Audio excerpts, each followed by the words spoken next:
Muraho neza, uyu munsi tugiye kuvuga ku kibazo gikomeye cyane abantu benshi bahura nacyo muri business.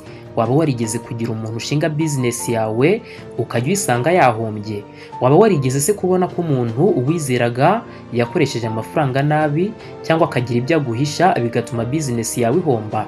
Iyi ni inkuru y'abantu benshi mu Rwanda, abacuruzi bato n'abafite utubari, amasaro, amabutike cyangwa se abafite n'ibitekerezo biciriritse ariko biteguye gushinga business. Twese twifuza kugira business ikomeza gukora niyo twaba tudahari rwose, ariko ikibazo kiba ninde ushobora kwizerwa ngo musigire business yanjye? Uyu munsi ndakubwira ukuri kutavugwa henshi, burya nta muntu wizerwa 100%, iki ngiki ubanza ukimenye. Ariko kandi business ishobora kwizerwa 100% mu gihe ifite system. Iyo system ni iyihe rero? Reka tubivugeho mu byiciro bitatu. Ndaza kukubwira uko ushobora kubona umuntu wizeye, nicyo ndaheraho. Ku nshuro ya kabiri ndaza kukubwira uko ushobora gushyiraho system izigama umusaruro. Ku nshuro ya gatatu ndaza kukubwira n'ukuntu no investment no income ari ukuri kwa business yose. Nta gishoro, nta n'inyungu, niko kuri kwa business. Reka dutangire. Tugiye guhera ku gice cya mbere turebere hamwe umuntu wizewe ushobora kuba wasigira business yawe. Burya abantu benshi bibeshya ko kwizera umuntu ari ukubera ko mumaranye imyaka cyangwa se mwasangiye byinshi. Oya, kwizera umuntu mu bijyanye na business ntabwo ari ibitekerezo, nta nubwo ari ibyiyumvo, ahubwo ni process, ni uburyo. Ibi bisobanuye iki rero? Kwizera umuntu bigomba gushingira ku bintu bitatu by'ingenzi birimo ubumenyi, ubunyangamugayo ndetse n'icyo nakwita accountability cyangwa se gukurikirana ibikorwa byawe uko bigenda. Ni ukuvuga ngo ku kijyanye n'ubumenyi agomba kuba azi neza icyo business ikora, akaba azi kubara inyungu, azi gutandukanya amafaranga ye n'ay'akazi.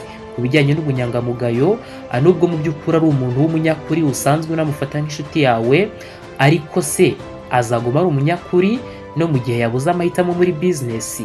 Ibi byose rero ugomba kubyitaho cyane, ukareba ko uwo muntu azabasha kubimaintainga cyangwa se azabasha kubyuzuza. Ku kijyanye na accountability, agomba kuba ari umuntu wemera gusobanura ibyo akora, akaba yakubwira ngo kuwa mbere byagenze uku, kuwa kabiri bigenda uku, kandi rwose akumva bitamubangamiye.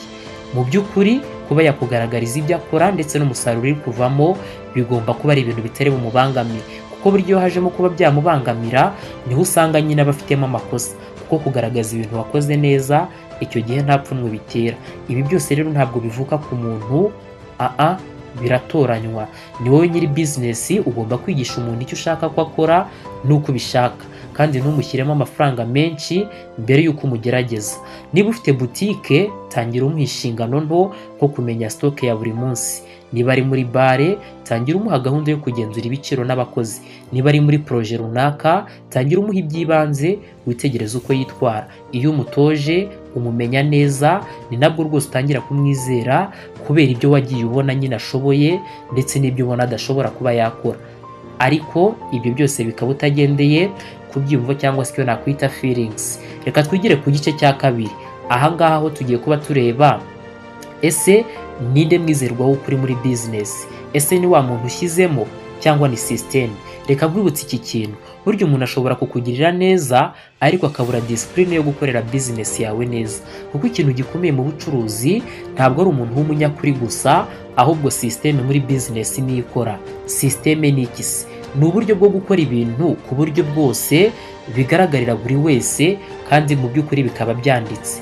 Bikaba ari ibintu byanditse bitari mu magambo gusa. Burya nta business izaramba bitewe n'ukwizera amagambo yonyine. Ibi niko kuri guhari. Dore ibintu rero bike bishobora kugufasha kubaka system yawe. Harimo icyitwa record system.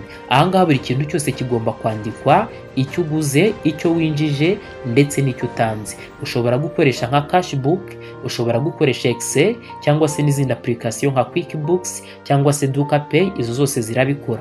Ariko aha ngaha mu gihe ubona biri bukugore, ushobora gukoresha urupapuro ukajya wandikaho ibyinjiye, ibyasohotse n'ibyo utanze. Icyo gihe nabwo biragufasha cyane. Ikindi navuga ni ikijyanye na account separation. Burya ugomba kugira business account ndetse ukagira na account yawe bisanzwe.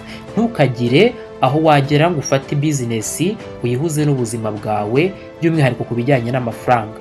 Icyo gihe uba wamaze kucyica. Ugomba kubitandukanya kugira ngo umenye business yanjye iri gukura cyangwa irimo irahomba. Ikindi ugomba gushyiraho konti yihariye ya business, bityo ukajya uyigenzura buri cyumweru nibura. Icya gatatu ugomba kwitaho cyane muri aka gace nicyo nakwita weekly report. Burya umuntu wese ukorera business yawe agomba kukugezaho raporo, niyo byaba ku buryo bwa WhatsApp, ariko akagusobanurira uko ibintu biri gukorwa ndetse n'uko biri kugenda, akanakwereka aho bigeze. Akandi kantu ushobora kwitaho cyane hano ni akajyanye na stock check. Buri cyumweru cyangwa buri kwezi ugomba kugenzura ibyo ufite ubigereranyije n'ibyo winjije. Ibi nabyo biragufasha cyane. Iyo system ihari niyo uwo muntu yagenda, business irakomeza igakora, kuko n'undi muntu wazana agendera muri iyo system. Niba arizo raporo akaziguha, ibyo asabwa gukora n'ubundi akabikora. Icyitwa responsibility rero urumva ko kiri hejuru cyane. Ariko iyo ibyo ngibyo bitabaye, niyo yaba umwana wawe, nta kabuza rwose business yawe izahomba, kuko nta structure ifite, nta gishushanyo ifite, nta buryo ikoramo bugaragara. System rero ituma business igira discipline ni ukuri. Systeme ishobora kukubakira ibintu bidasanzwe muri business, kandi rwose wanagenda waba utanahari ugasigara utekanye, kuko uzi ko ya systeme nubatse muri business yanjye irakomeza itanga umusaruro. Ituma kandi n'umukozi wawe amenya ko hari ibyo agomba gukora ku murongo kandi abishinzwe, kuko bazabitangira raporo, bigatuma rero nta mayeri cyangwa amanyanga ashobora kuba yashyiramo. Reka tujye ku gice cya gatatu, ari nacyo gice navuga ngiye kwibandaho cyane. Ni uburyo ugomba kubaka ubucuti bushingiye ku mikorere. Iki ni ikintu ugomba guha agaciro cyane. Burya umuntu ugufasha muri business ni umufatanyabikorwa, ariko ntabwo munganya ububasha. Iki ngiki ukibuke, agomba kumenya aho ageza ndetse nawe ukamenya aho uhera. Ugomba gutangira umubaza buri gihe ibintu bitatu by'ingenzi: niki cyagenze neza muri business muri iki cyumweru, niki cyagenze nabi, niki cyakosorwa. Ibi bituma amenya ko business yawe ifite control cyangwa se ifite uburyo igenzurwa. Ntukamureke ngo yumve ko ari nyirayo, cyangwa ngo yumve ko nta muntu umukurikirana. Ibyo ntabwo byaba ari byo. Ariko kandi ntukanamutegeke nk'imbwa, kuko mu buzima bwa business discipline igomba kujyana n'ubumuntu. Umukozi ugukunda kandi akumva akunezerewe ashobora kukurindira business yawe kurusha wa wundi utinya akazi, wa wundi utinya bosi. Yakumva bosi yinjiye agahangayika, ugasanga acitse ibikuba. Aha ngaho ugomba kujya umuganiriza, ukamushimira igihe yakoze neza, kandi ukamwereka ko ibyo akora bifite agaciro.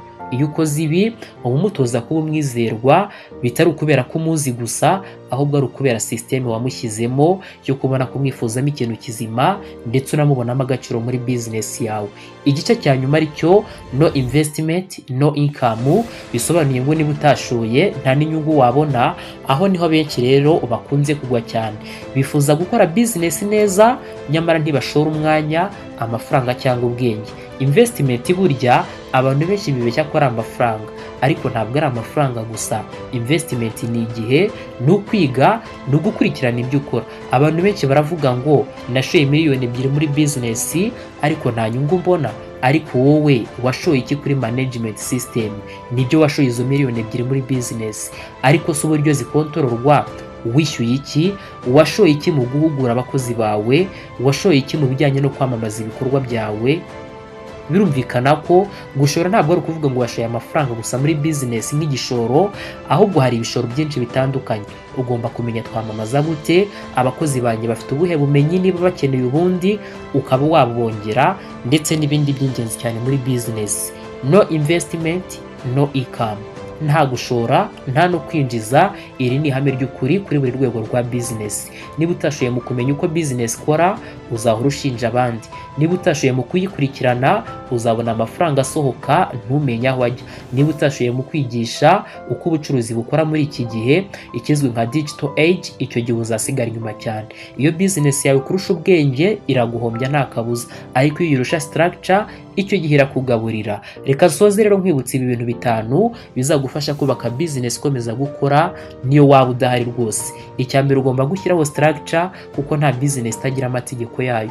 Icya kabiri ugomba gutoza umuntu wawe, burya umukozi wize ni ishoramari ryawe rya mbere. Icya gatatu ugomba gukoresha system isobanutse, aho ugomba kwandika, ukagenzura, ubundi ugakora na raporo.